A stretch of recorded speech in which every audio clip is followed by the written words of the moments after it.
this the lawyer at the law firm? Yeah.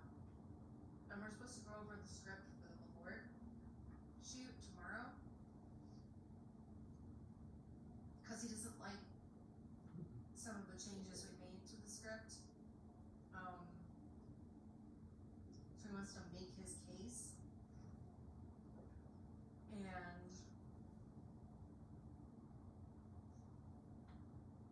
You'd rather the case closed. there's a reason I changed one of the things, and one of the things I changed is one of the things he wants to put back. And you know the premise, right? Like I told you the premise of the lawyer campaign. Oh wait, the lawyer campaign, no, refresh my memory. I remember the lawyer one, but not the lawyer. It's four friends in a bar, and they're all talking about their first time. And the way that they're talking, it sounds like they're talking about their first sexual encounter, but they're actually talking about their first time reading the Lord. So, there's 3 dudes and 1 female in this group of friends. And initially the script called for the girl basically talking about how once she couldn't get enough, and she just did it with everybody, and he thinks that's funnier. I moved it to one of the guys, because I think that's funnier, for one thing. For another, I can't have the only female in this group being the slut. Yeah. I can see why you would raise an objection. For 3, if you want it to seem like, if you want to imply sex easier, like more deliberately, and you have a female in the group, a female's first time is always going to be talked about in terms of how much reading there was. Oh yeah, that's very analogous to the lawyer. So I rewrote it so that like she was like, you know, everybody told me how painful it would probably be, and like I guess I got lucky because mine really wasn't that bad. It wasn't as bad as everyone said it was, or whatever. That's good. Right? So you're thinking sex, and that's an easy thing for females to relate to. So I'm going to push back super hard tomorrow, and I'll record it so you can listen. Yeah, can't wait. I'd totally go with your idea. But yeah, I would like to hear his case too. I wonder if he'll convince me. I believe it's just right. Huzzah! Yes. They put it right in front of my door. Oh, very nice.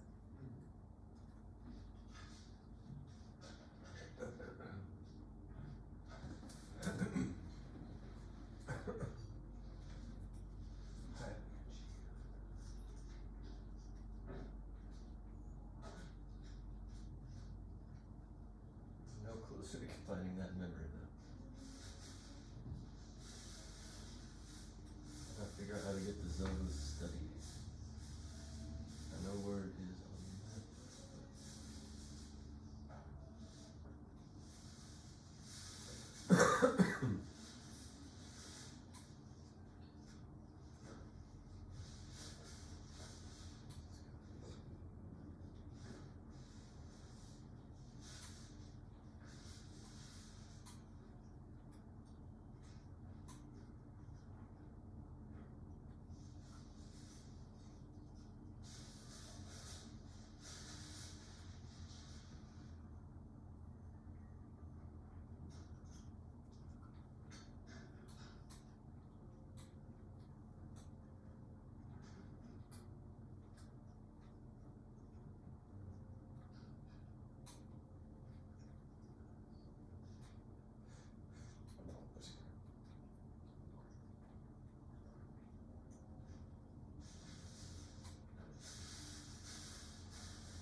Taste the same.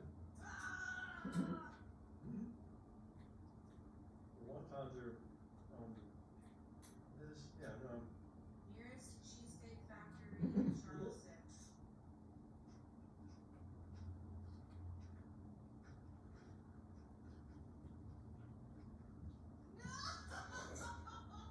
Whoa. It just goes down? It's in Greenville, South Carolina. Oh no. That's the nearest one. No. Get it together, Cheesecake Factory. Come on, it's Charleston. Everyone would love that. Ah. Alright, well, at least I know when I go to Chicago, I can still have some. Oh, it's so aggravating. Well, it's any consolation. After I had the Schlotsky's leg sandwich in Foodtown, I came back to Chicago and found out that there is an actual Schlotsky's here that I can order from. And I liked your guys' knockoff sandwiches better. So, I mean, that's not to say that you necessarily would, but there was a notable difference, and I preferred the P-Town version. I haven't had real Schlotsky's in so long, I don't really remember. Maybe next time you come visit.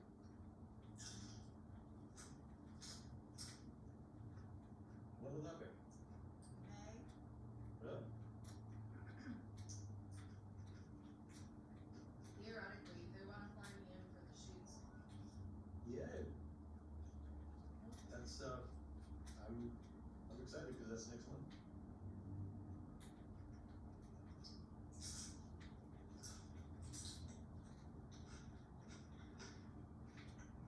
Will you be booked solid with shooting activities, or will there be time for in-person JVQD? That is unclear. Either way would be fine. One of them would be preferable though. Which one will be prep? You know, there are two kinds of people in this world, Jess. One who can infer conclusions from an incomplete data set.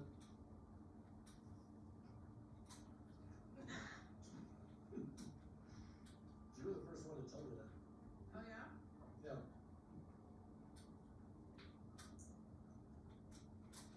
No, I guess just that you can apply it. I guess, in case it wasn't obvious, I would prefer the option where you, are available for JJQT in person. Indeed. And then we could watch National Treasure. Finally.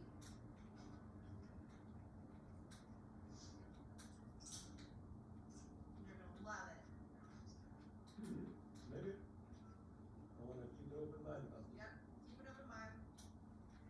Just, it's a dumb fun. That, the look on your face when you found out that little factoid about me was just priceless. Oh yeah, I gotta find that and put that online somewhere. That would be a good tiny little snippet.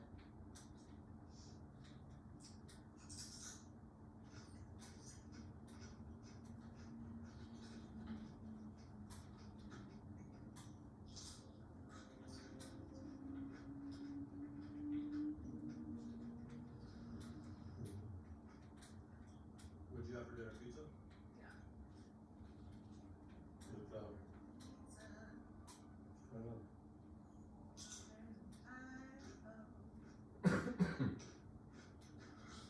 Wow, excuse me. Well, I never. Have to. You got me there, Chris.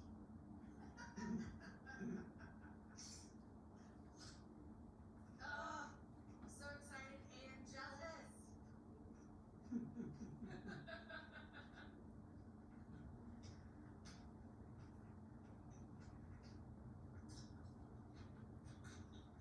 I'm excited for me too. I will probably be ordering Cheesesteak Factory much more often now.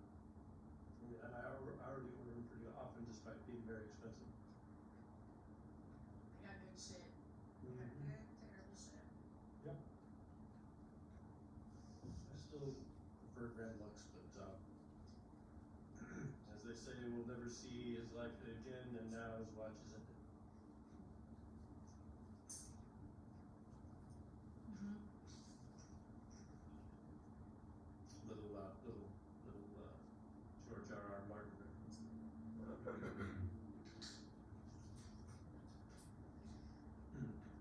Yeah, that's enough for now. Oh man, I was gonna take the implicit bias test today, and I did not have enough time. Well, next time. How it goes.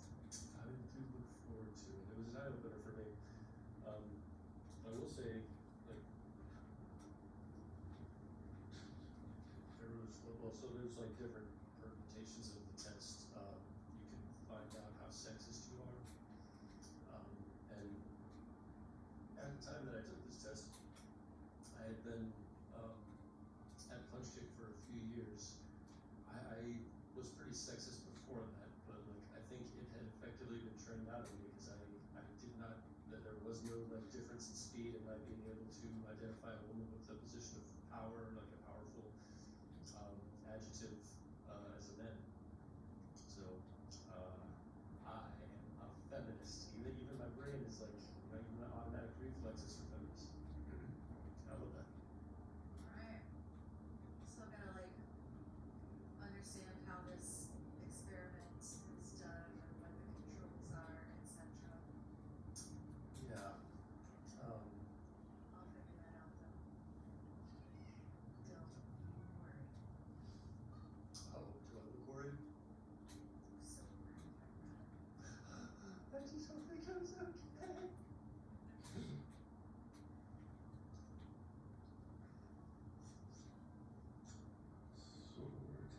That's a good idea.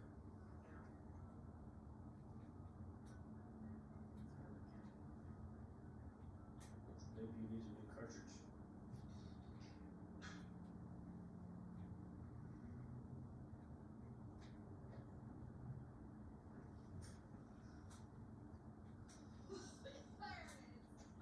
Yeah.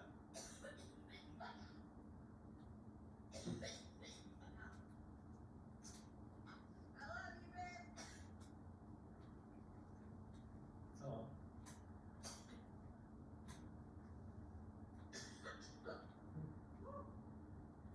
Okay, we're in business. Okay. So, Jeff Brett, Just. would you like to go through our list of There certain it is. things Yep, to let's. determine whatever the word is that I'm looking for? Yeah, and order. Order of operations. Order of operations, there it is. So I wanted to discuss briefly the status of the Iran war.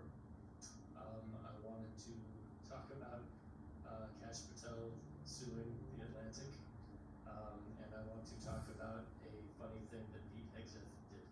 I think I have the same funny thing that did.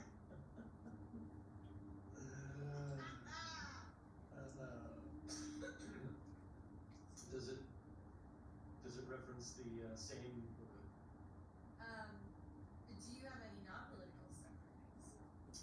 I did want to. I mean, it is kind of.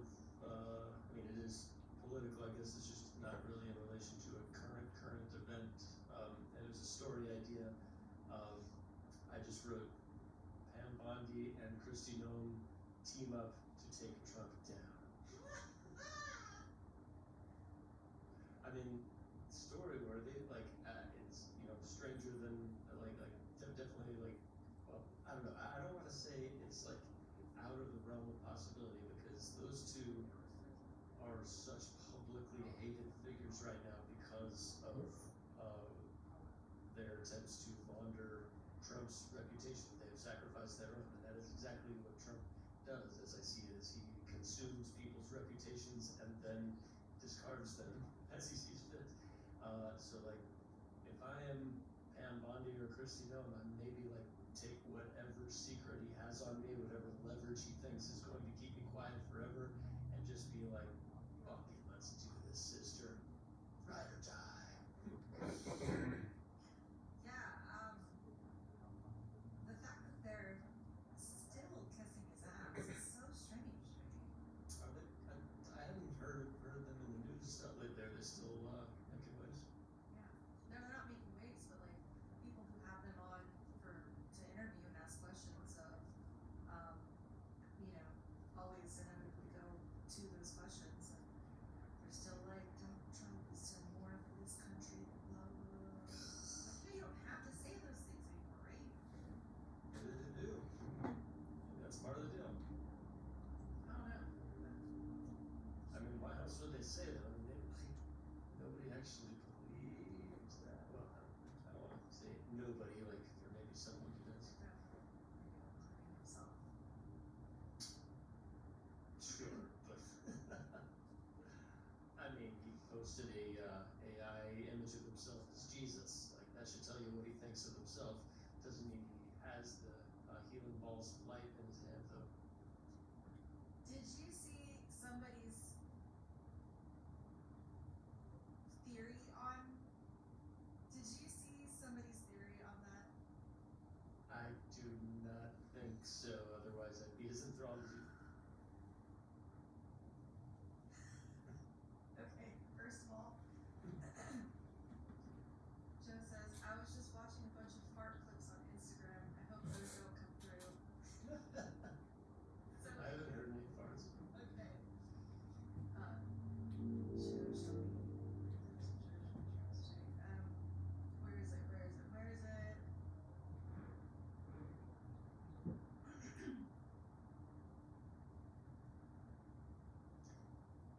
Someone they put up the quote that Caroline Levitt said. Hmm. President Trump's Truth Social post depicting him as Jesus was a doctored image. And somebody named Manny replied, "Oh my God, was Trump told to tell the press that the image was doctored, but misunderstood and told everyone he was depicted as a doctor?" And I was like, oh, that makes a lot of sense, actually. It's either that or you're stupid. Wait, And I did get that? Trump. Well, right. Well, I mean, that he would also be stupid in that scenario, right? That's true, yeah.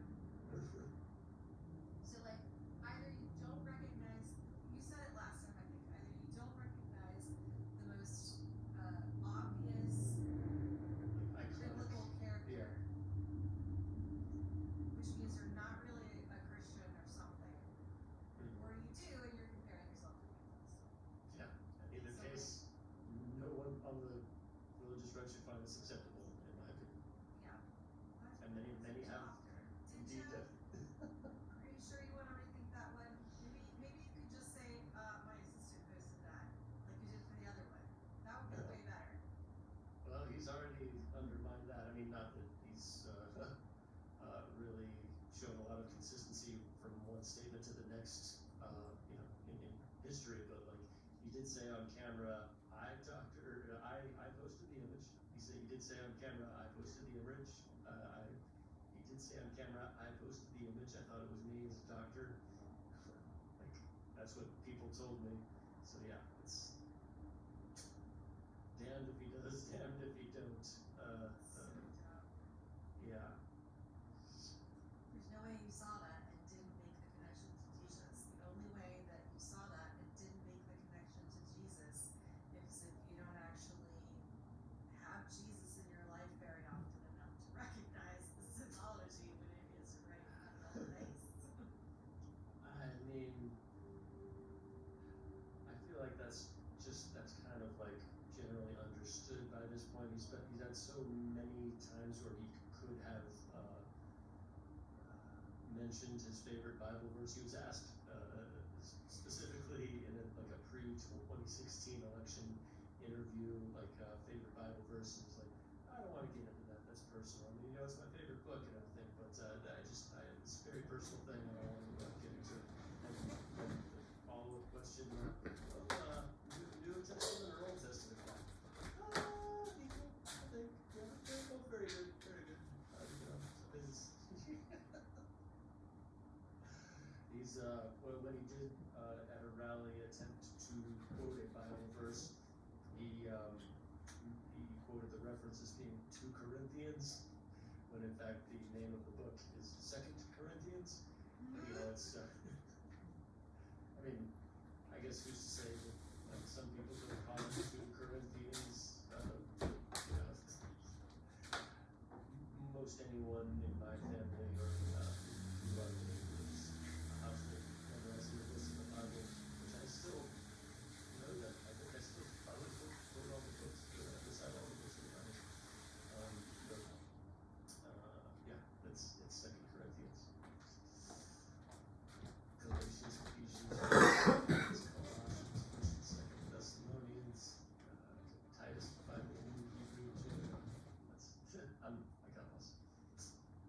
That is a considerable amount more than I know.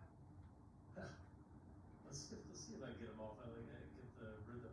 Genesis, Exodus, Leviticus, Numbers, Deuteronomy, Psalms, Proverbs, Isaiah, Jeremiah, Lamentations, Ezekiel, Daniel, Hosea, Job, Amos, Obadiah, Jonah, Micah, Nahum, Zephaniah, Haggai, Zechariah, Malachi. That's the whole Old Testament. New Testament, Jesus. Matthew, Mark, Yeah, Luke, he's in there. John, Joshua, Judges, I've missed some. Hebrew, yeah, no, I don't know the New Testament. Damn. Mark, Matthew, Luke, and Paul are in there somewhere. Yeah, in the first 4. Oh, they are the first 4? Or, yeah, Matthew, Mark, Luke, and John are the first 4. Paul is later. Yeah, he's in the New Testament. I don't remember where. Did you ever learn about the Gnostic texts? Is that the right word? I'm not sure if it's like, The books of the Bible that didn't make it into the final edit. no, we were always raised to believe that the Bible that we hold in our hand is the infallible Word of God, like untouched by the decisions of man, like, you know, perfectly preserved from the Word, from the mouth of God. Yeah, so we never learned that there were actually humans involved in the process of curating this content for us. Indeed, there were. Mm-hmm. Yes. There were a whole bunch of seeds that got left on the cutting room floor. Including like a female apostle or something. I don't remember. Mary Magdalene Mary Magdalene was wrote a gospel. wrote a gospel. Wow. As far as I know, I could be misremembering a movie, a Tom Hanks movie. It does sound a bit Da Vinci Code-ish. You know what? I'm gonna do it. Do it. Wasn't there a female person who wrote a gospel for the New Testament, but it didn't make the cut? Question mark.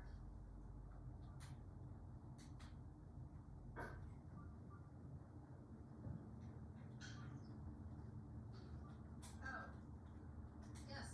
The best known example is the Gospel of Mary, usually understood to mean Mary Magdalene, but it was not included in the New Testament canon because it is a later non-canonical text associated with Gnostic ideas rather than an accepted apostolic gospel. So that's where the Gnostic comes from. Didn't get the word right. I don't know what it Who? means though. What does Gnostic mean? Gnostic. How do you spell it? G-N-O-S-T-I-C. Gnostic yes. Gnostic comes from the Greek word for knowledge or knowing. And in religious history, it usually refers to movements that taught salvation through special spiritual knowledge called gnosis. What?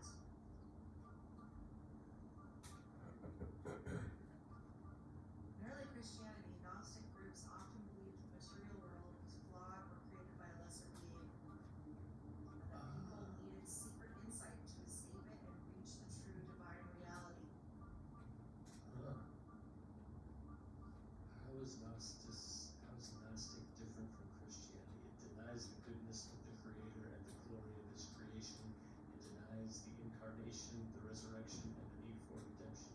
Wow, that's yeah, pretty much at odds with everything that I grew up believing. Oh So, yeah. You can't rule by fear if you have another way out. Interesting. It's Aw been man, I'm gonna go on a deep dive this weekend. There goes your weekend. I was gonna edit.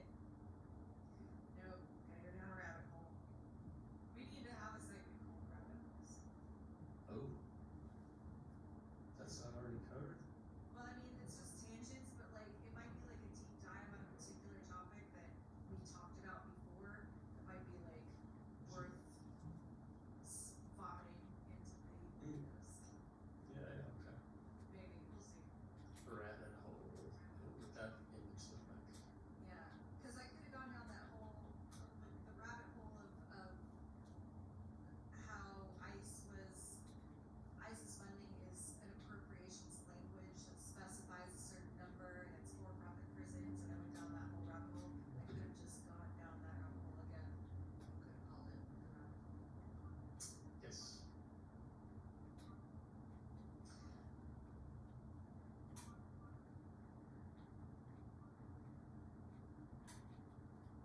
Speaking of misquoted Bible verses, Yeah, we have the same one.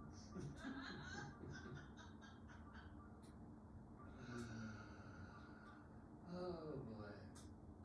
So I always wondered, like, cause I love that scene from Pulp Fiction with the speech that Samuel L. Jackson gives the guy who betrayed Marcellus and is about to die. And like I was wondering if that was a real Bible verse. I never looked it up. I guess I figured, I don't know. Maybe I should have figured that like if that were actually in the Bible. Well, so I looked it up today. And it's like the Tarantino version, which is also the Hegseth version, is very much longer. Like it's the actual verse is just one sentence long. It's just, I will execute great vengeance upon them with furious rebukes, and they shall know that I am the Lord when I lay my vengeance upon them. So that is the actual verse. It does contain some overlap, but the part that Hegseth said, he like paraphrased to make it about an aviator. He paraphrased it to make it about an aviator trapped behind enemy lines or something. Talked about how the aviator's path is beset by the inequities of the selfish and the tyranny of evil men. Like, none of that is in the Bible. It's straight out of Tarantino. yeah. Did he say he was quoting a Bible verse? No, he said it was a prayer that he heard from some airman, like who had a story about like being down behind enemy lines or something. So then the airman would have basically just taken it from Tarantino and stuck with Pete Hegseth. Actually, I misspoke. So like he said in his speech like this was. So I guess let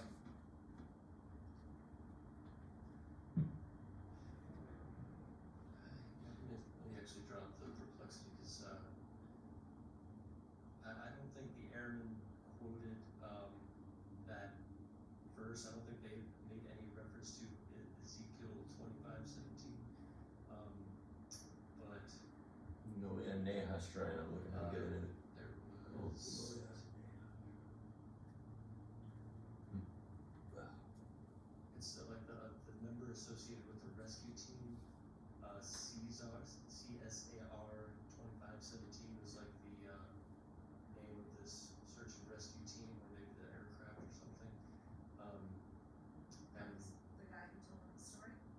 yes, from the U.S. Air Force Combat Search and Rescue Team. Yeah, so Hegseth referred to it as CSAR 2017, and he says he thought it he says he thinks it's supposed to reflect Ezekiel 25:17, and he quotes Pulp Fiction. Oh, okay. So So the airmen are free. Like like it's him that doesn't know that thought that this was in the Bible and wasn't. But the way that you just said he said it, it sounded to me like he said it references that, rather than it's a quote directly from the Bible. I think he said the number of the mission, like the mission number that the air pilots told him about. The mission number that he got from these airmen was 2517, and he says he thought it resembled Ezekiel 2517, or like the mission was named after the Bible verse. The bomb arrow to blow away the rock. Like, so the air, or the people from whom he had heard the story didn't necessarily reference any Bible verse. It was just a prayer that they told him or something. But he said that prayer to him resembled actual Ezekiel, whatever. But he, so I don't actually know if this CSAR 2517 was actually named after the Bible verse. I think it's just a coincidence that Pete Hegseth saw the numbers and said, hey, that reminds me of a Bible verse that I heard about in a movie. I bet that's what it is for. A Bible verse. So he does know this is from the movie. I think he also probably thought it was a real Bible verse, or he, Didn't you? wouldn't have quoted it. Yeah, I did, but I would Yeah. I would do the fact checking before taking that Well, speech to a national prayer breakfast. Yeah, you should maybe. We have higher hopes for you. Yeah, I mean, I don't know why, because like we've seen you perform for this last few years, but some people inexplicably have high hopes for you by virtue of the offices that you Yeah. hold. I still have a standard, regardless of who's in this position.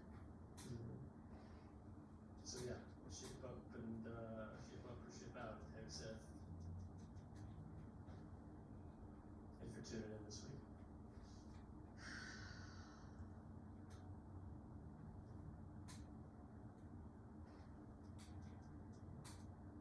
Yeah, that was just a funny thing that happened. It really has no effect on the war that is happening, which seems to be just being mishandled by our president around every corner. I mean, I don't know that there's any argument to be made for him playing four-dimensional chess at this point, right? Like, I don't think so. I mean, do you see any method to this? I don't actually know anything that's been going on since the Taco Tuesday. It's basically another Taco Tuesday. Today is literally another Taco Tuesday. It's like this morning he went on a show to say that he expects to be bombing Iran, or at least he is going in with the attitude that he will probably be bombing the shit out of Iran tonight. And he very recently made another claim that I read that he very recently made another threat via TV tweet about destroying Iran's power infrastructure and bridges and such, like the same sort of thing that he was under fire for threatening war crimes last time. He just threatened the exact same thing. I mean, he didn't say praise Allah or mention obliterating an entire civilization. He didn't mention praising Allah or threatening to obliterate an entire civilization or whatever he did last time, but he's threatening the same sort of thing that we all just kind of know at this point he's not going to follow through on. So it's really just so pathetic as I see it. Like, they're not even afraid of him anymore. Like, they know there's just no chance he's gonna do this, because last week was Taco Tuesday and next Tuesday it will be the same. Yeah, I can't imagine he actually thinks they believe he'll do it. Like, he's gotta know. Maybe if I add an F-bomb this time.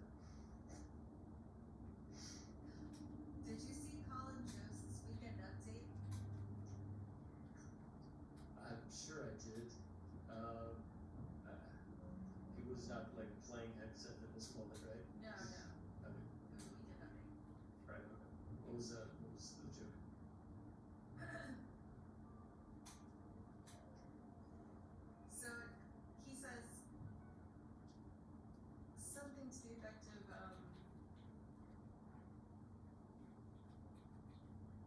in more around news, there was a peace agreement that they agreed to peace, and then 1 hour later, Trump posts this on Truth Social. If Iran doesn't agree to peace, the greatest military of all time, ours, will F Iran right up their Strait of Hormuz. Assalamu alaikum, you bastards. And Colin Joe says, now I just made that up, but Oh, yeah. isn't it terrible That you all. that you all believed me for a second? Okay, I do remember that. Why can't I draw Ah, the thing? it's not wrong. Yeah. Why can't I? Oh, because I just I, forgot to draw it. I forgot that you were like quoting a Colin Jost joke for a moment, and seriously, and yeah, my brain just immediately went to, Of course he said that. yep. Yeah. No, I don't know about any threats or anything. I know something about how we blockaded. They're blockaded. Yeah, so, the United States military has started their own blockade of the Strait of Hormuz. Not sure how, I have my ideas about how it's meant to work. I think Trump is quite embarrassed that the strongest military in the world has not been able to save his economy from a couple of landmines planted by the Iranians in the sea and choke points of the global economy. And like, I feel like the Iranians have so much leverage by virtue of like they can plan beyond the next news cycle. Like Trump with the midterms coming up, I mean he's always desperate for like a good headline in the next news cycle because he spends many hours a day watching himself on TV and on his executive time.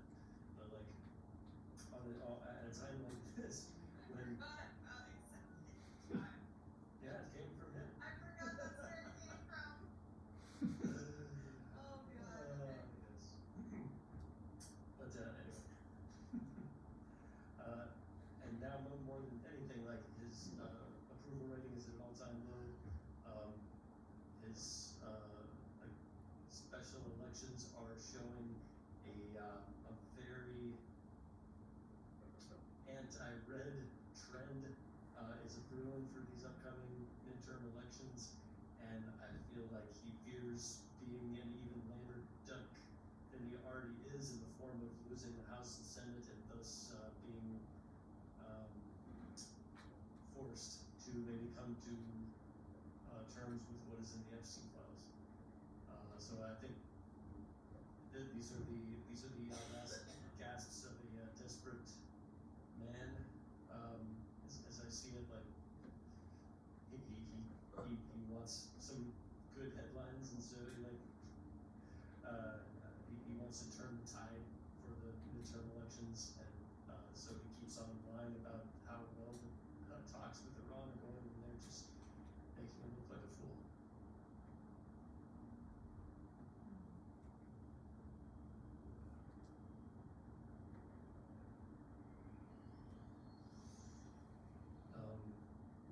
And we seized a cargo ship. Oh, I saw something like that. Yeah. I'm thinking it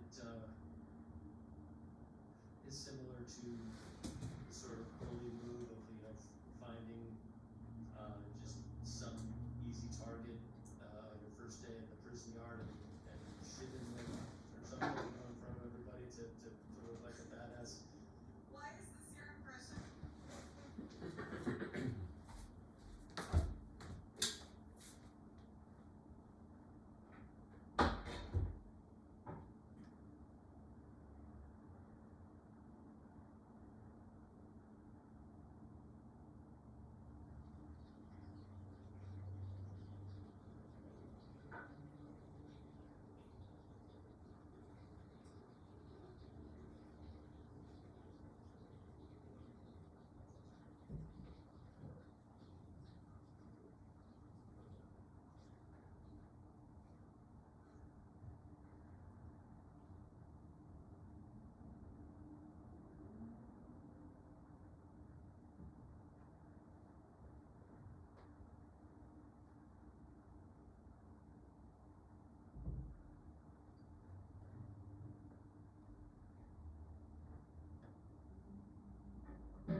imagining Trump's mindset in his decision to, I mean, if in fact it was his decision, like the official statement is that this cargo ship, tried to run the barrier, like the US, military blockade is there and told this cargo ship, this Iran-bound, cargo ship to stop, and it refused to do so, and tried to run the barrier and, suffered the wrath of, a missile through its engine room. We did what we warned we would. Mhm. That is the official, statement from the, White House and the, Secretary of Defense. I think that like Trump is very angry at Iran for how weak they are making him look, so this is a, just punch in the face that he can like, explain away to the media by like saying, oh, well, they tried to run the blockade. We're just doing our part to police the waters. This was suspicious cargo en route from China to, Iran. Could be weapons. We don't know. We need to seize it and search it.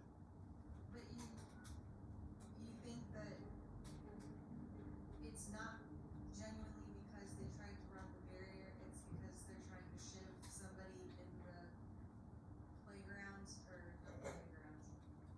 Prison yard, or Yeah, I mean, shiv like somebody in the prison yard. the analogy works either way. Like the new kid in school wanting to, prove he's the baddest, tough guy. Find the biggest guy. Yeah, it's I mean, it's to so me gross. it makes a lot of sense to do what they did. That doesn't seem like, I don't know, Making an example of someone. yeah, like, this is, we said what we would do, we did the thing, so we're not fucking around here. It's a fine benefit of the doubt. I really didn't know how to feel about this story. Like,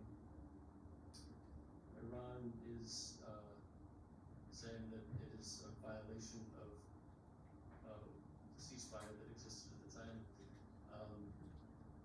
and an act of, piracy, an act of piracy by the United States in seizing the cargo ship. They demanded it be released, and, I don't believe we have released it. I think we're still searching for something. Yeah, I'm sure that, we shouldn't be releasing that. So like, basically is the blockade that we put on their blockade just saying like, okay, if you're gonna pirate these waters, we're gonna pirate these waters too and only focus on you. I don't know if it's, if the focus is intended to, I would imagine so, yeah, like they're trying to prove their,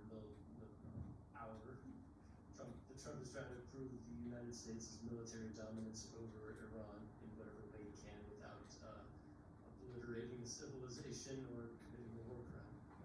Yeah, I mean, if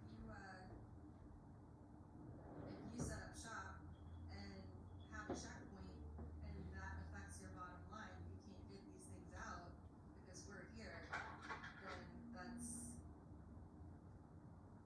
a card. Indeed, and I wondered how you would feel about that. Like, taking any action, to restrict free, shipping lanes. So like the inhibits, like who can ship from where, like there's a toll in the hallway, buddy. Yeah.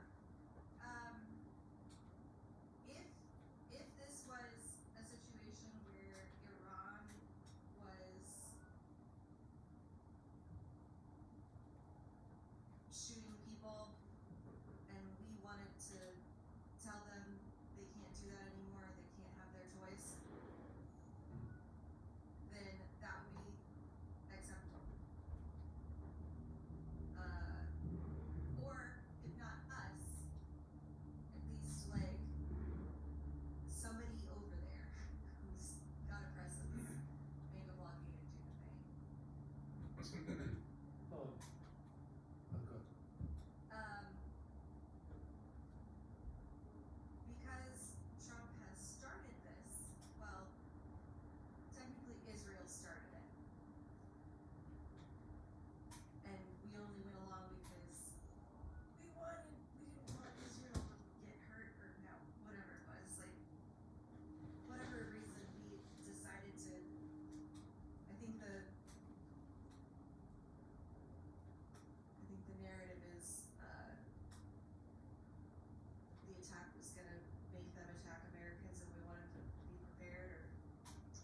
that's one of many conflicting explanations we've gotten from various facets of this White House. Yeah, but because he did it first, or they did it first, and we are in this predicament now because they did it first, and there's no evidence to show why you did this first, I have a few issues. The only thing is that now that we're here, we do have to do something.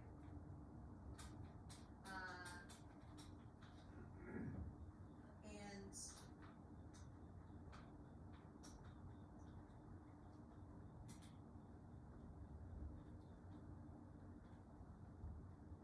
I'd rather them not commit war crimes.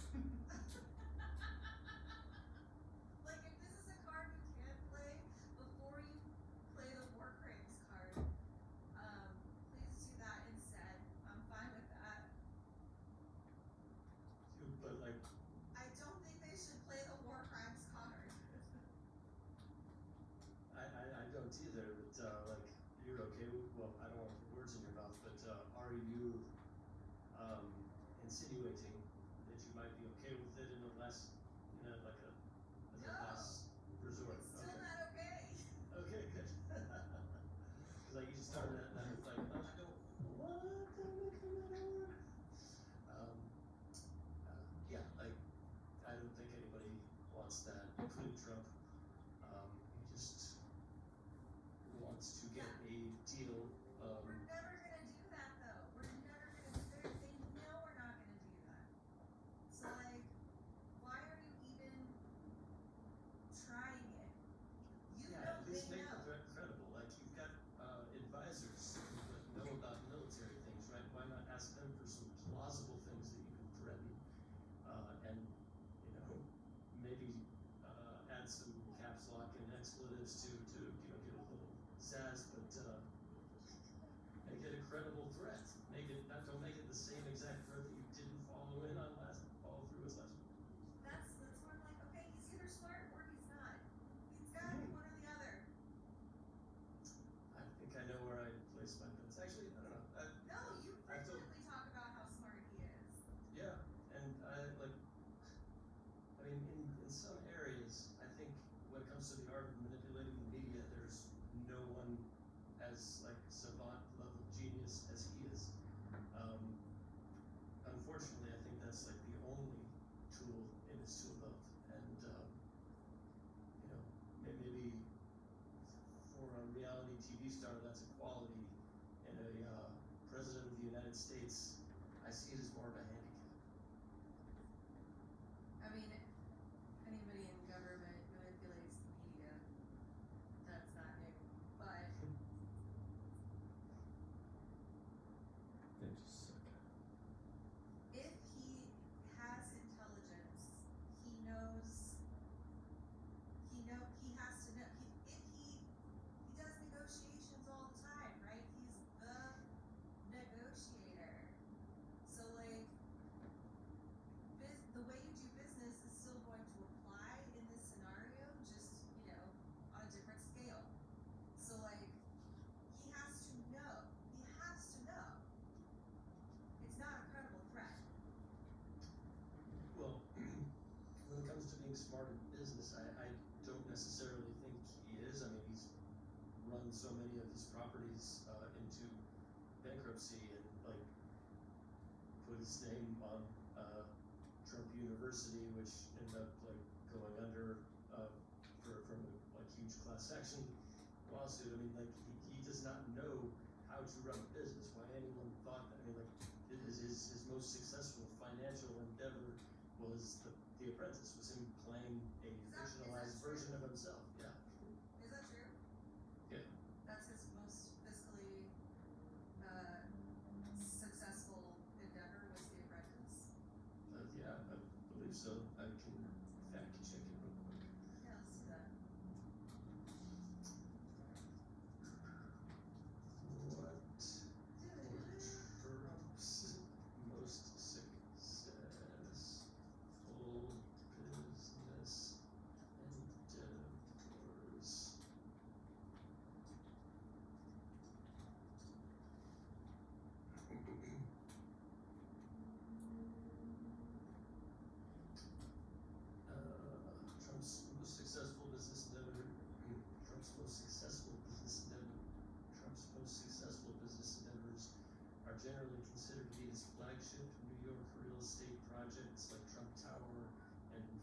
Street, Grand Hyatt hotel deal, his reality TV franchise, The Apprentice, his brand licensing and hotel management business, and marquee properties such as Mar-a-Lago. Just one member of this. Among, It's they're like, among them, yeah, but there's quite a few.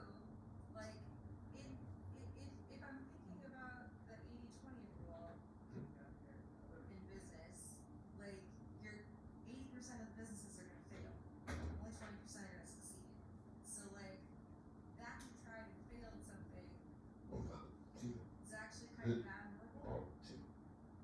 sure, I mean, like, Little, I think if you saw the sort of folly that he exhibited in his just like, I see him with like the Taj Mahal and these like casinos that he ran into the ground. I see him as a Tom Haverford, surrounding himself with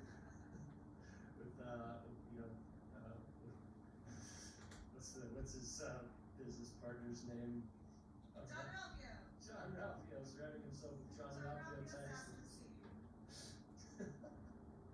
That just like tell him that all his ideas are great. Yeah, we should do that. Oh, gold all around. Yeah, chocolate fountain. And they needed Ben Wyatt on the team to say, but wait, this thing has to make a profit. Yep. That's kind of like how I see the character of it. I mean, 80-20 rule, totally, like, as we discussed yesterday, or was that you? Yeah, like, they won't even take you seriously in Silicon Valley unless you have two failed startups under your belt. Startups, yeah. So I think there's, absolutely something to be said for, a entrepreneur who takes risks, with, high risk, high reward sort of, chances, but, in Trump's case, like, he didn't really earn any of the money that he invested with. It all came from his father, and his father always had a sort of largesse that could bail him out of anything. Okay. Why does that matter? I guess I have more admiration for people who take risks with their own money. Well, I don't know. I guess I would like to know how let's see.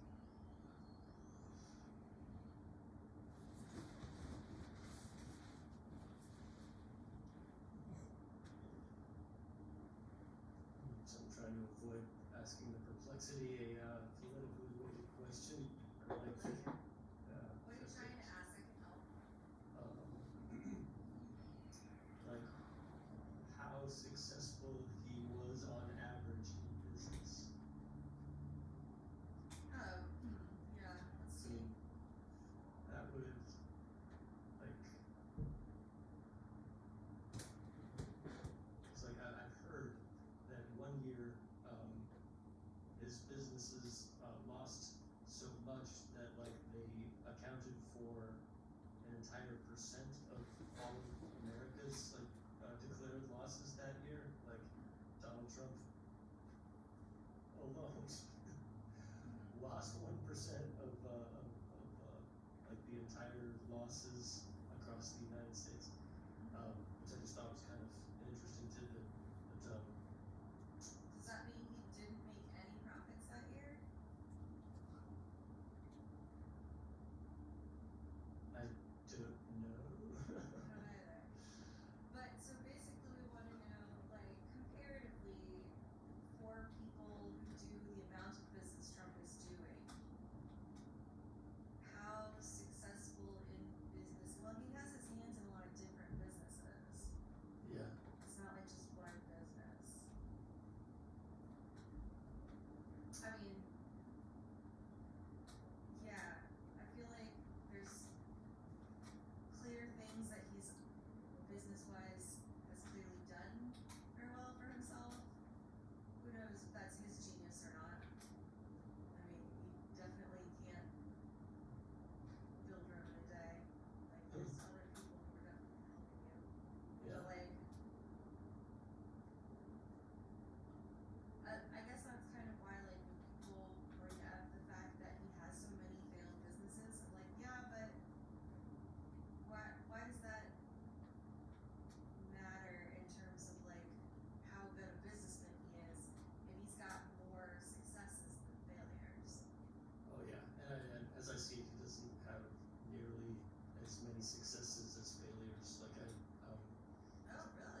main bodies, in order to follow the 80-20 rule, you have to have a lot more failures than successes, right? Like that. Well, it depends on what the metric is that we're looking for, so like, is it number of businesses that have succeeded versus failed, or amount of money that you have gotten versus lost?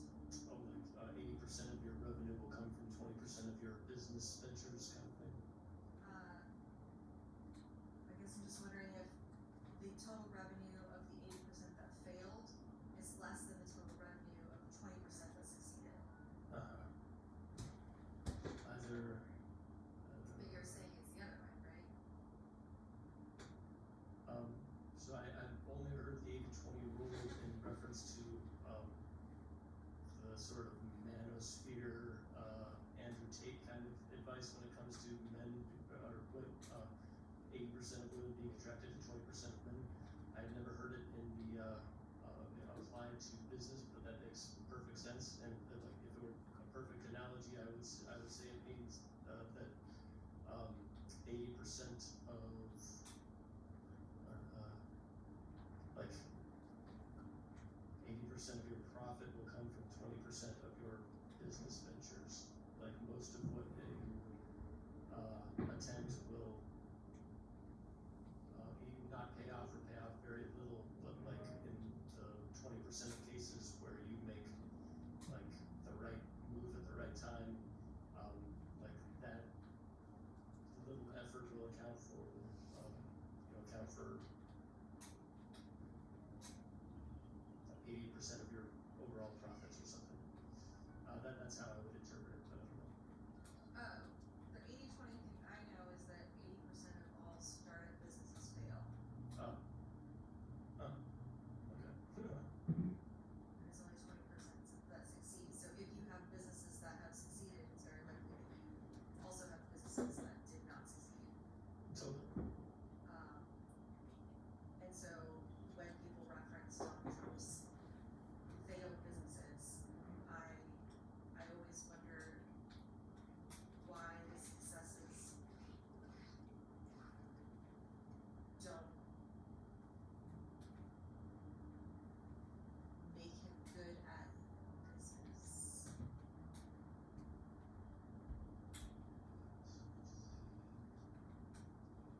doing this fuck some shit up in an algorithm somewhere in Iran, or I have no idea. But like, he has to know. He has to know. These threats aren't credible. Maybe. I mean, you know, the speculation from the fake news media about how the decision to go along with Israel in this Iran strike even came about was someone threw a dart at the Epstein distraction board, and this is the one that they hit. Luckily, there are people that are not letting that shit go. Yeah, I think those chickens will come home to roost at some point, God willing. Most of the speculation from the podcasters I listen to, like the Kara Swishers and Scott Galloway's and Jessica Tarlos, are thinking like he will likely not serve out his term. He will likely stand trial for these things, and I would imagine his move will be senile old man, I don't remember a thing. Interesting. Ironic, given his, relentless use of Sleepy Joe in his campaign. Yeah. Constantly going after Biden's mental acuity, deservedly so as it happens, but neither here nor there, I mean, or anywhere. problematic, but no one did anything about that. No one's denying that. No one out of this yet.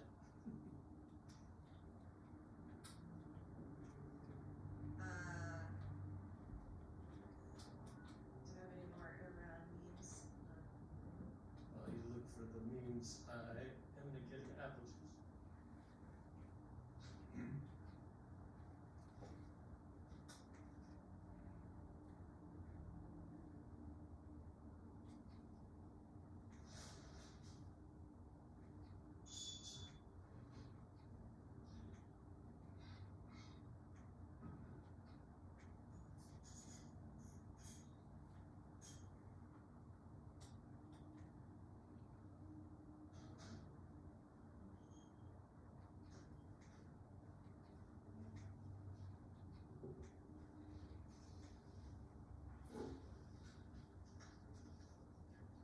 I do not have any Iran-related meme.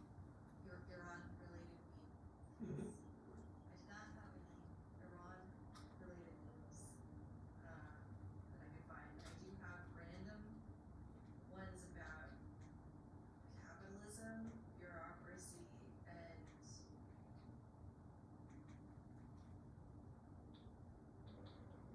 nope, I said that one. So capitalism and bureaucracy. Let's hear 'em. They sound so very riveting.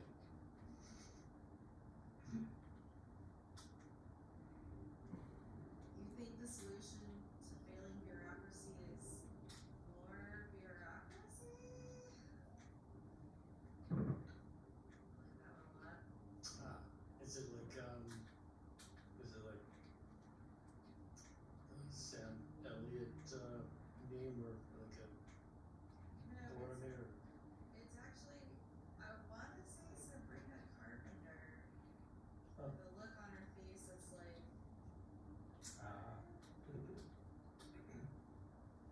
wink, I don't know. More bureaucracy. Alright, so this might be, I'd like you to poke holes in this, Jack, but Okay. because this is someone's response to the question, why did capitalism win against communism? What were the causes and events? And someone responds, it turns out that getting to communism on any large scale requires forcing people to participate against their will. And that inevitably grows a large authoritarian class and removes any practical democratic structures. Then you murder a few million people, either directly or through starvation, or a combination of both. People don't like that, so they tend to resist. So you murder a few more million, rinse, repeat. And after a while, you forget what you were trying to do in the first place. Then the power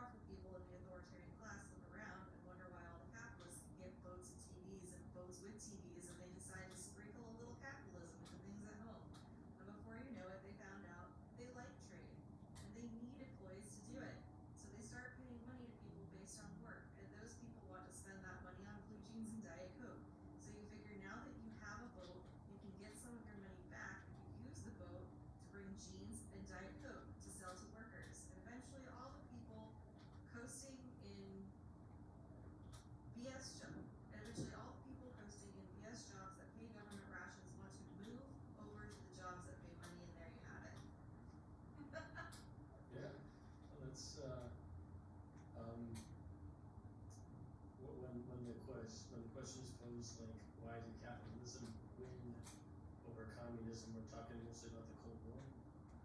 I guess we're just talking about everywhere. I mean, it didn't necessarily win everywhere. There are still authoritarians and communist regimes and even autocratic Yes. religious.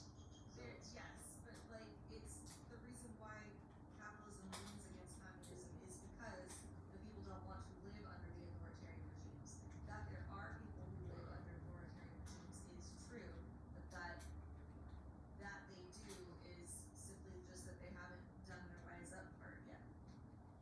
Unless the authoritarian regime sprinkles in some capitalism and goes, maybe we should do this. I mean, I feel like Putin has kind of ridden close to that line. I mean, you know, there are still elections in Russia, but the options are Putin or at least between out the window. So, like, I mean, I would have thought the same is true of Hungary, but yeah, what's his name? Boris. Victor. Boris something. I've already forgotten. Yep. Doesn't even matter anymore. Victor Orban. There you go. Was just unseated after 16 years in power. So, like, yeah, that is an example of democracy succeeding over authoritarianism. And yeah, I would say that it's true. This commenter said that, like, people want freedom. They don't want to be looking over their shoulder. They don't want to be in danger of being pulled off the street by the Gestapo for saying something bad about dear leader. They want to be able to watch television and news programs that are critical of the leader. So I wouldn't say that it has 100% to do with the capitalism of it. I mean, yeah, like the appeal of getting higher paying jobs because it's a free flowing economy and there's not, you know, bottlenecks at the oligarch level that are controlling the flow of wealth in the country. Like a market driven economy is a just much better place to live, hands down, and it's much harder to keep control of it's much harder to, well, with all the hate and resentment, as I believe the commenter also alluded, that builds up from years of oppression and danger of being pulled off the street and killed.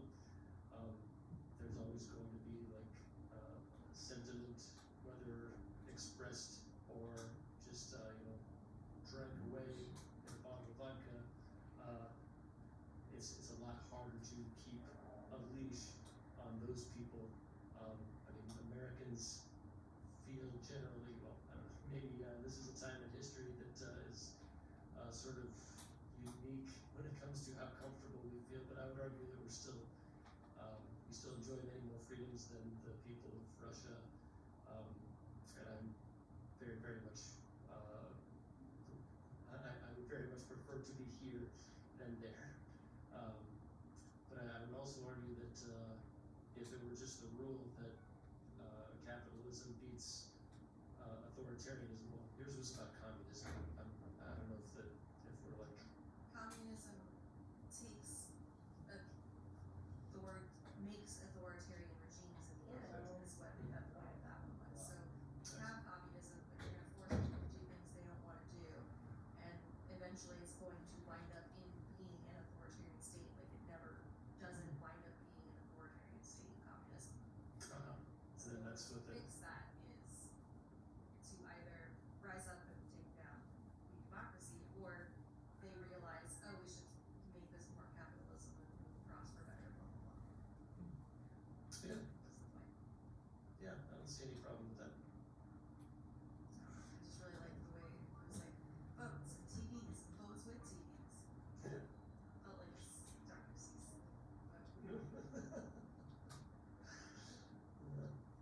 Oh, the things that you will buy.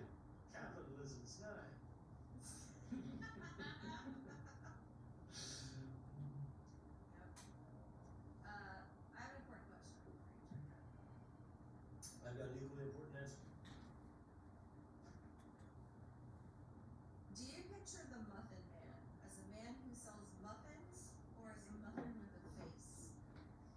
sells muffins. Yeah, that's what I thought too. Apparently, there are some people who picture the Muffin Man as a muffin face, like it's a man made of muffin. Huh. Well, what else do we know about him other than his address? I don't think somebody's related to the Muffin Man. Ah, okay. I know that much. Let me see. I'm gonna Google Muffin Man full lyrics. I think it's because we heard a gingerbread man do it in Shrek. Maybe there are some people who think Muffin Man in the same way they do gingerbread man, because gingerbread man is a man made out of gingerbread. That would be, I think that would fit the definition of the Mandela effect, yeah. Do you know the Muffin Man, the Muffin Man? Do you know the Muffin Man who lives on Drury Lane? Yes, I know the Muffin Man, the Muffin Man, the Muffin Man. Yes, I know the Muffin Man who lives on Drury Lane. Let's give you more information. This rhyme was first written down in 1820, and you guessed it, it's about a Muffin Man working on Drury Lane, found in London's West End. Some Victorians worked 12 hours a day with only Sundays off, which didn't leave much time for cooking. Few had kitchens and cooked on open fireplaces, which was hot and smoky. Many people chose to buy food from street sellers instead. The Muffin Man was just one of these, selling cheap muffins and crumpets. Healthy meals were expensive, so many families relied on bulky foods like bread to fill them up. Other sellers sold fried fish, soup, baked potatoes, and pies. The muffins in the rhyme are a bit like modern English muffins, a type of bread and not the fluffy cakes. Ah, interesting. Mm-hmm. That makes sense. But I bet you that anybody who pictures the Muffin Man as a muffin with a face are definitely people who grew up on Shrek. I would, yeah, I would say that is a valid hypothesis. Oh,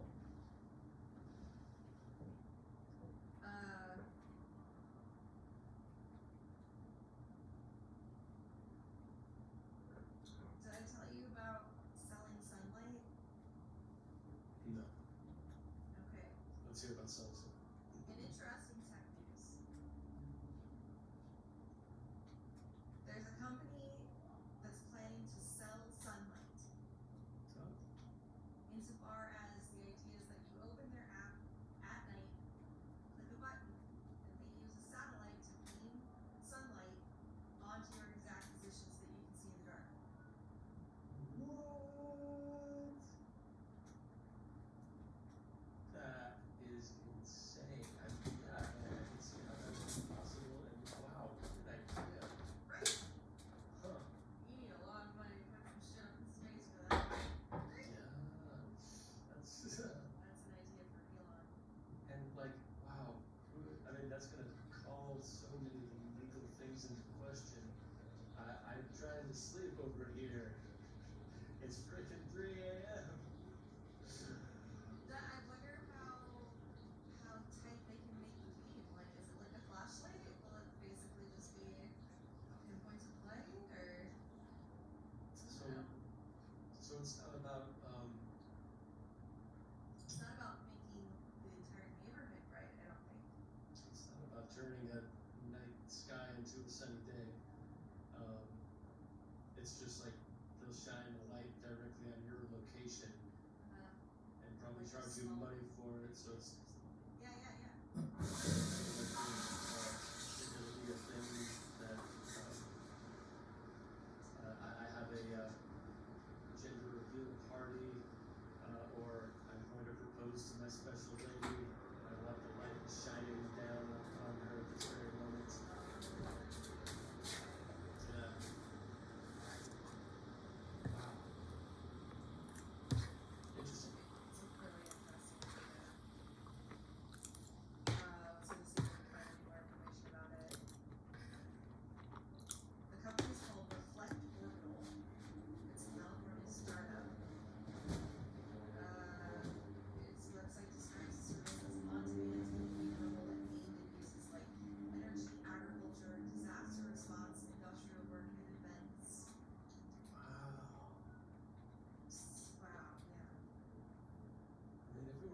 of the day, it's still, the sunlight's not gonna get to you, right?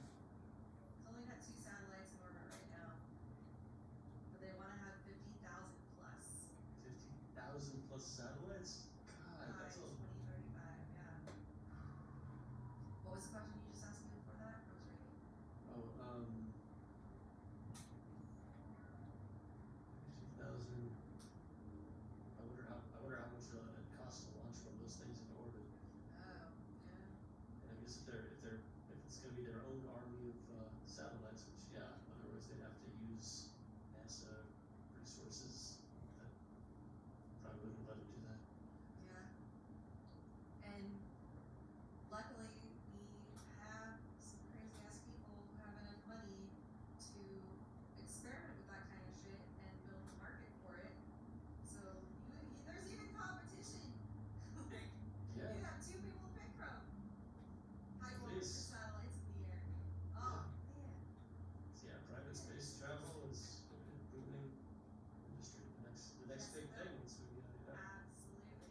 1000%. I hope I live long enough to be able to ride it. That would Yeah. be cool. Let's see it.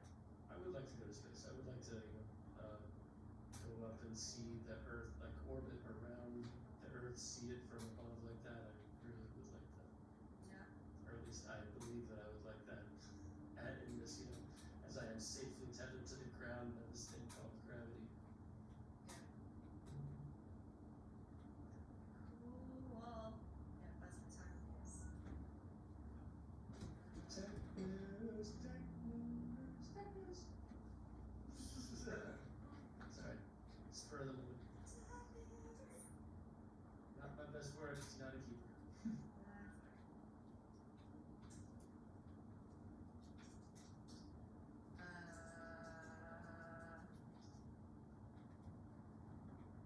Any more about Iran? We'll see what happens. I really hope that. Oh, I guess.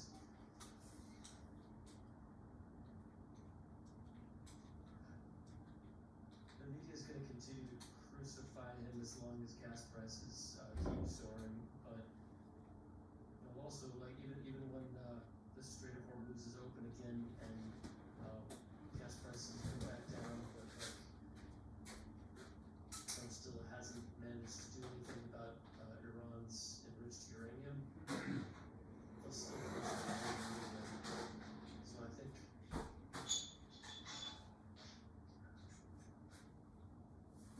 And I think what Trump fears most of all is that he will get a deal that is objectively worse than the one his predecessor got. That he blew up. And I don't know how he would pull it off. But I think that is his goal. He wants to denuclearize Iran, like you said.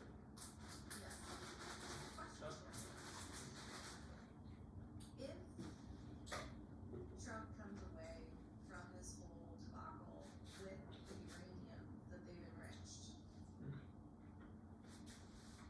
will you look back on this whole ordeal and say, okay, it was worth it?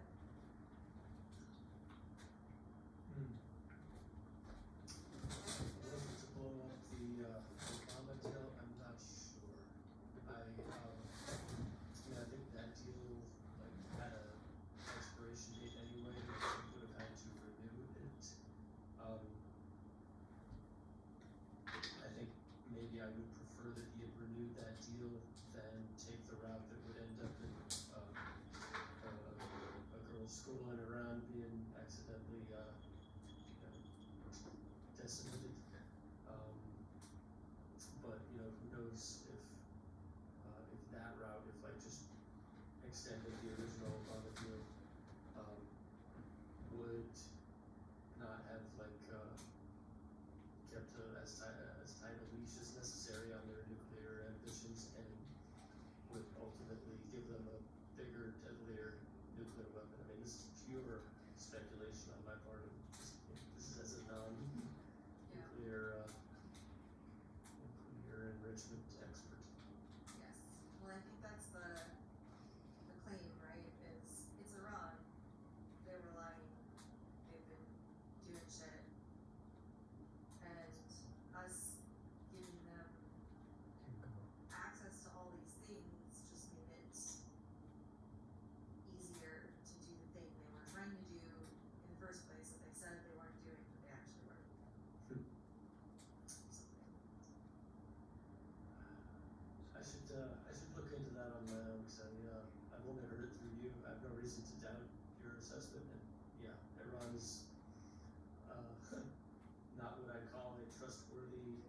entity, you know, what with their, religious zealousy, is that a thing? Zealotry. Zealotry, there we go. The religious zealotry of their leaders, I don't trust them any farther than I can hurl a piano, and I absolutely agree with the decision to, contain their nuclear ambitions, as much as possible, yeah. A jihadist regime with a nuke, that's a non-starter. I don't know, which deal, well, yeah, I don't know if Obama is, I don't know if the deal that Obama had struck with, Iran years ago, would prevent, a nuclear Iran in perpetuity. I don't know if, Not perpetuity, because they had a sunset, right? yes, if the language of that deal had just been renewed in perpetuity. I wonder why Joe Biden didn't renew it. I thought it was, Trump. Oh, you mean like why did, after Trump had blown it up in the first term, why he didn't, Renew it. maybe it was off the table by that point? That's a good question, why don't,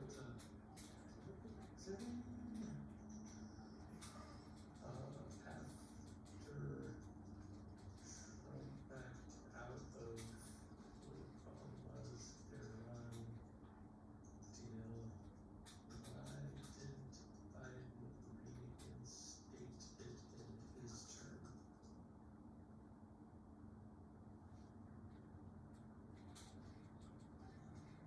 Biden didn't simply turn the JCPOA back on because one, he chose to seek a longer and stronger renegotiated deal instead of an unconditional return, and two, both US and Iranian domestic politics narrowed the window for quick re-entry, and three, later crises in Iran's nuclear advances made restoring the original 2015 terms politically and technically much harder.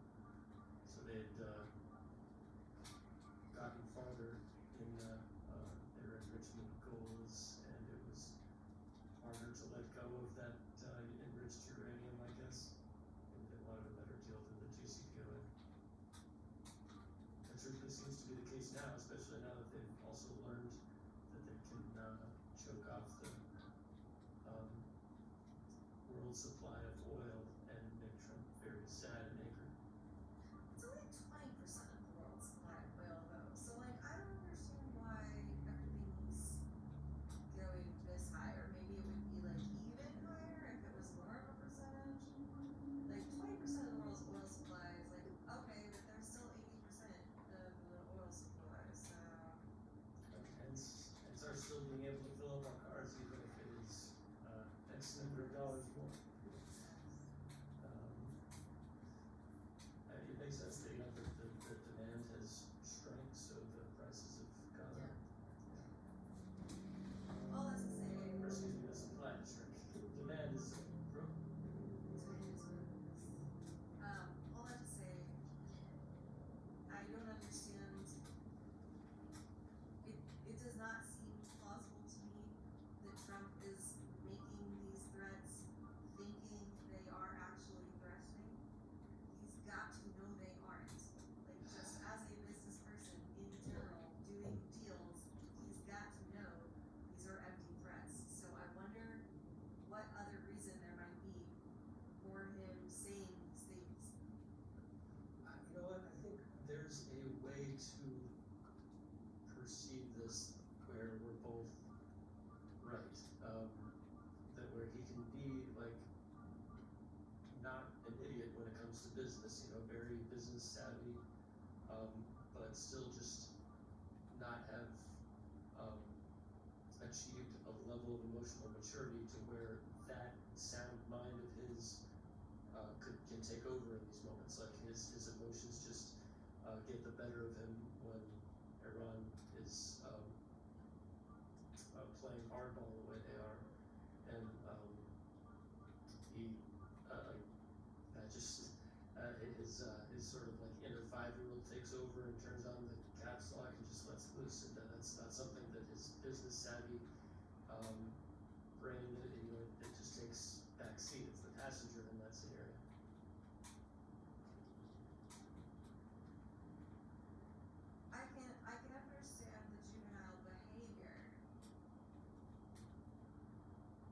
but you would even when exhibiting extra emotional juvenile behavior, even if the business part is a passenger, you still know, like, you know when your business partner doesn't have a leg to stand on, so you know when you don't have a leg to stand on. He knows this is not a leg he can actually stand on. He has to know that. So, do you remember that quote from Pam Beasley when she wanted to convince Gabe that the position of office manager existed? You don't play the hand, you play the player.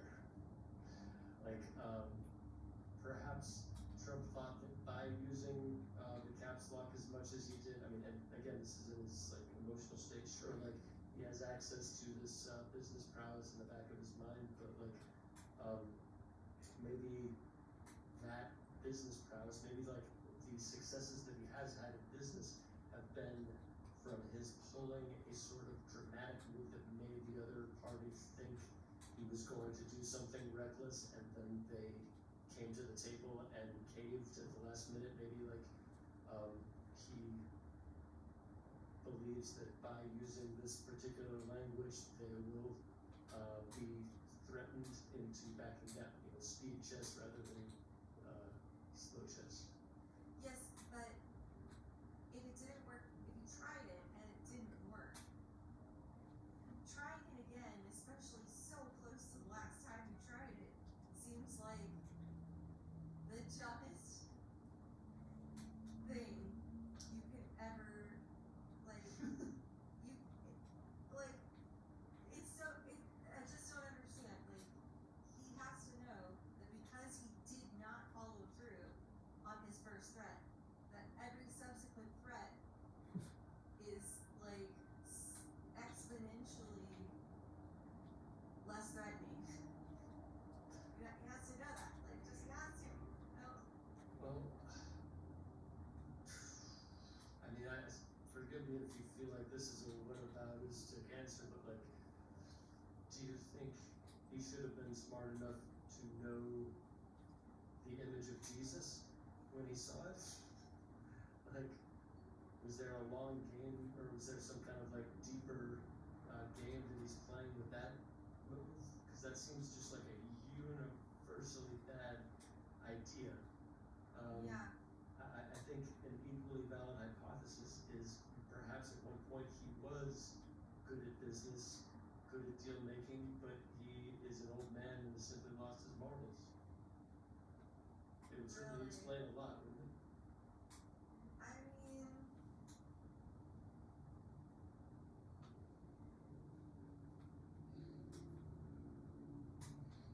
Boxes of these 3 books. what would it explain? Or 7 Well, books. For example,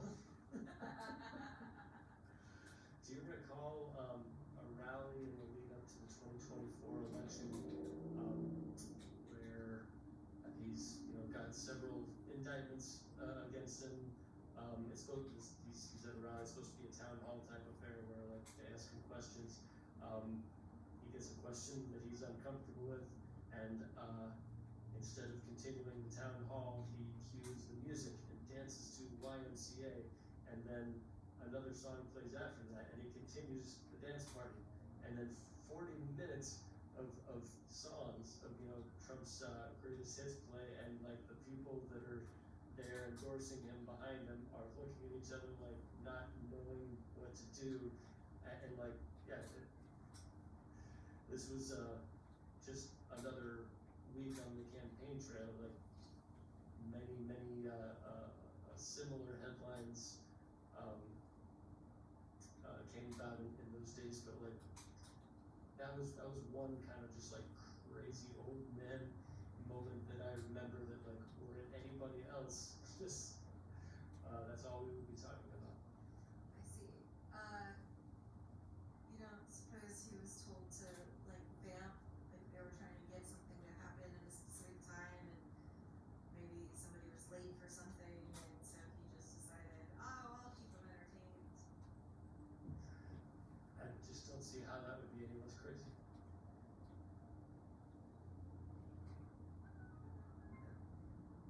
There's a reason instead of no reason. I mean, whatever event they were leading up to never happened. He just like got tired at some point and said, "Okay, the dance party's over. Everybody go back to the bus." Oh, I gotta look this up. I understand what this is all about. It doesn't matter.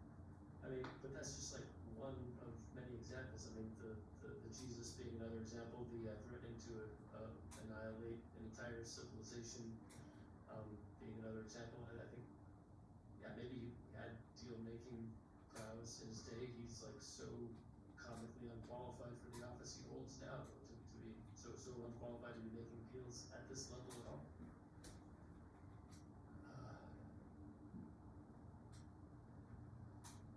Well, luckily, he shan't survive the rest. Not survive. Nope, that's the wrong word.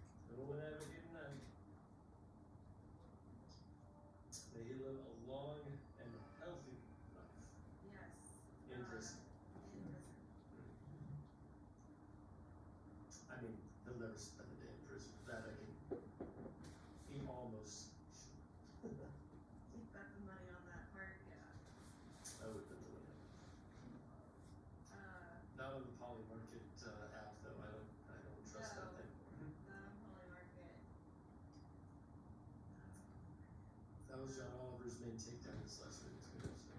Oh yeah. Yeah.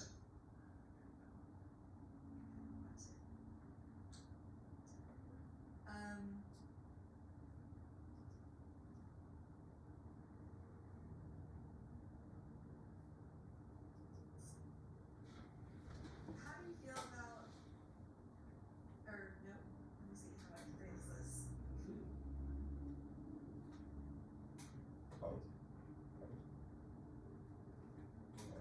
Have you heard about the executive order regarding psychedelics?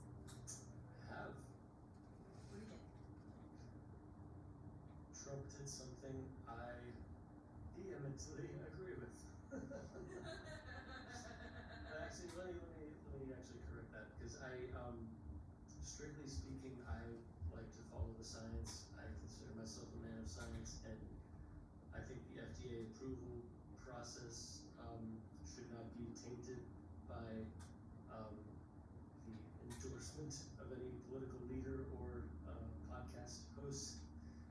And I think that is what happens here. I think that I just happen to be a fan of psychedelics, and I've read about their potential for treating PTSD and all sorts of trauma.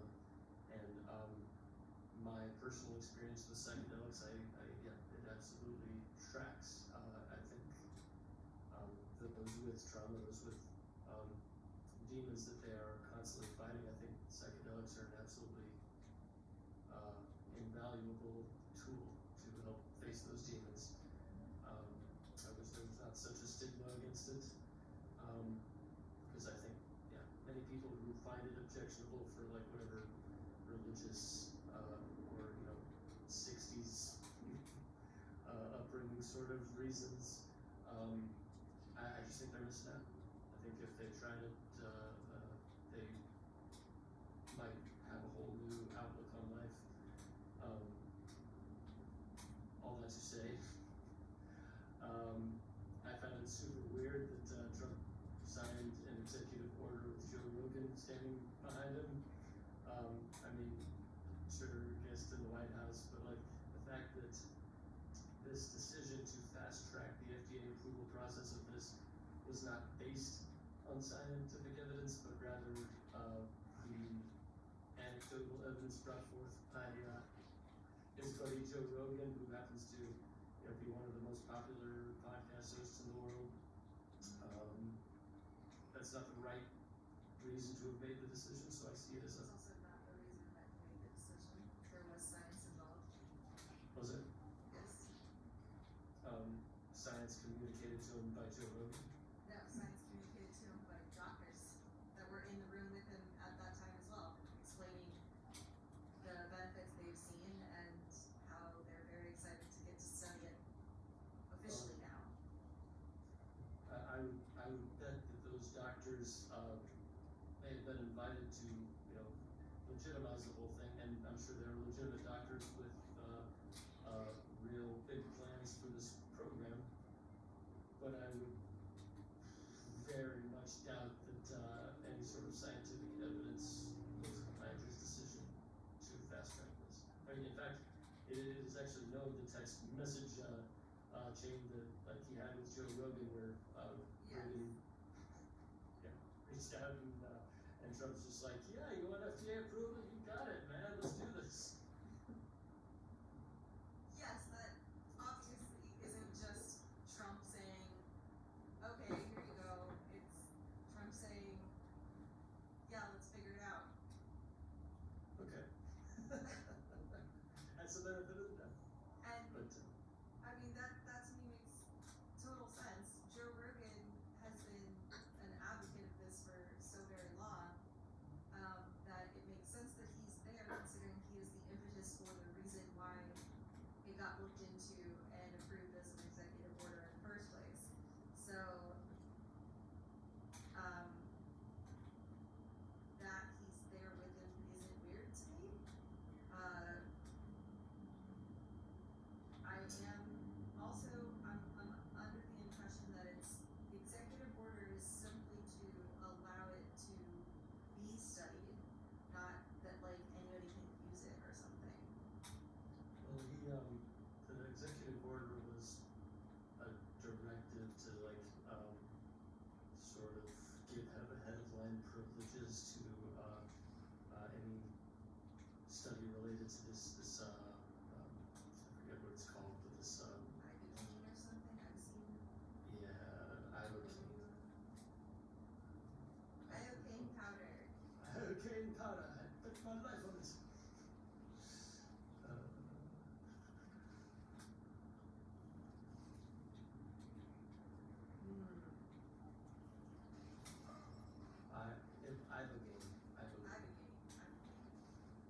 Yeah, I have not tried this particular hallucinogen, but, I hear good things. As I understand it, we weren't allowed to experiment and study it in the first place, so this executive order allows them to study it. Not just that, like, anything that they do is going to have life privileges, but like now you're actually allowed to study it. Okay, I will, accept that my knee-jerk reaction to this decision to, sign this executive order could be a product of, my TBS brain, given the timing, historically low approval rating leading up to midterm elections. Joe Rogan, who had been, largely credited with getting elected in 2024, has recently detracted or shown some, distance between himself and the president, especially with regard to the Epstein files. Yes, he's been calling Trump out on those things. Yeah, it would behoove Trump to, get back in Joe Rogan's good graces. So to me, everything's transactional. There's no part of me that thinks that, Trump cares about, PTSD in veterans or would ever advocate for an intoxicant, solution. Sure, but under he's other also not circumstances. being a barrier because he's worried about how people will see him as a politician. To his benefit in this case. Yeah, I would agree with that. Any other president would be like, no, that's too touchy. Like even Barack Obama was against gay marriage because it wasn't sexy to be for it. Wait, didn't gay marriage get, oh yeah, I mean, that was a Supreme Court decision. So Obama was against it. When he was first elected, he was against gay marriage. On the record. I didn't remember that. I remembered, John Kerry was. I assume we all knew he actually was fine with it, but had to say kind of like a dog whistle sort of situation. But on the record, he was against gay marriage. You know what, that's one thing that I would love one politician to just say the hell with, the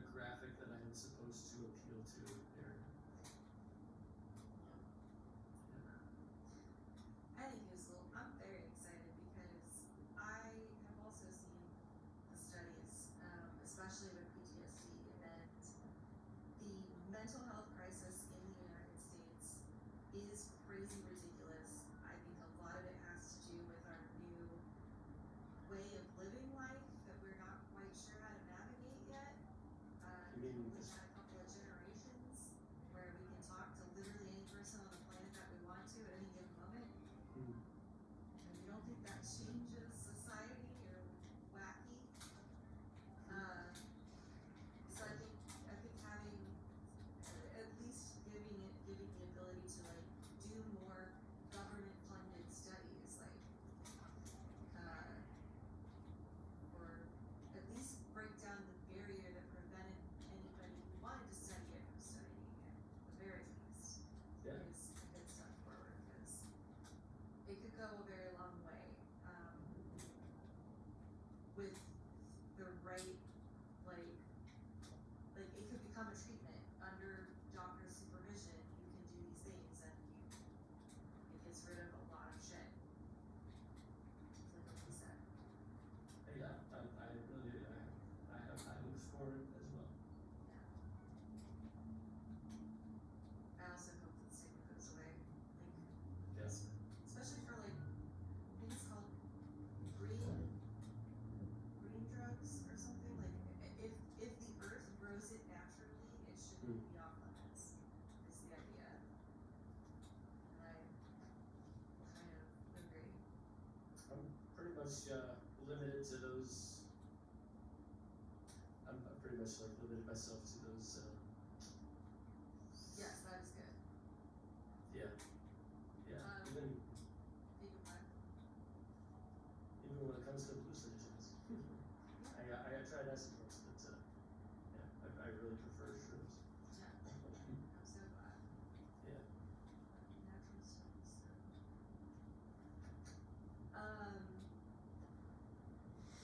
Did you, what were your other, I never actually gave you medicine things, so. Yeah. What's all that?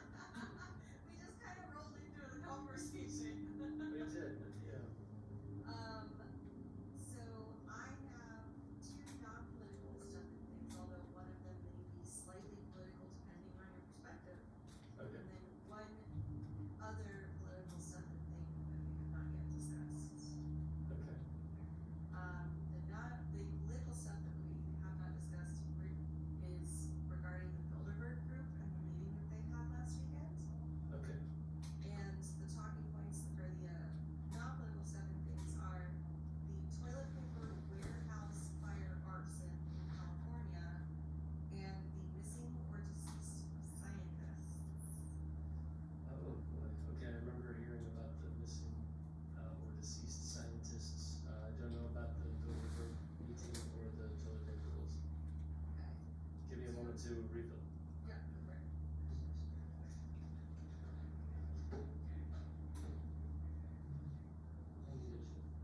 Actually, these are wireless headphones. I'm gonna walk around so I can actually hear it. Come back. Theoretically, with the rouges in this case. Aha.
have several locations where you can take your daughter and build their own bear.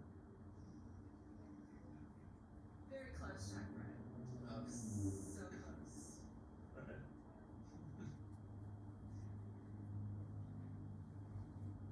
It is a yearly think tank with a guest list of the people who run the world, Okay. where they discuss things, but no one is allowed to take notes or talk about what have been talked about in the meeting. Yes. So how do we know it even exists? People arrive and go to it, like it's very clear.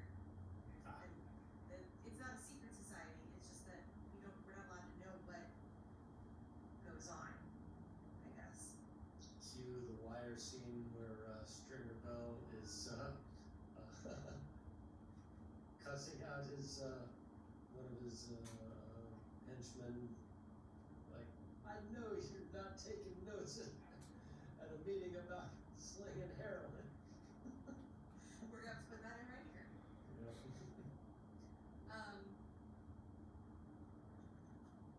And if you're interested, I will link you to a very lovely way that AJ describes Bilderberg Group. Who's AJ? AJ from the White Path. Of course. Okay. I very much enjoy his take. You don't say.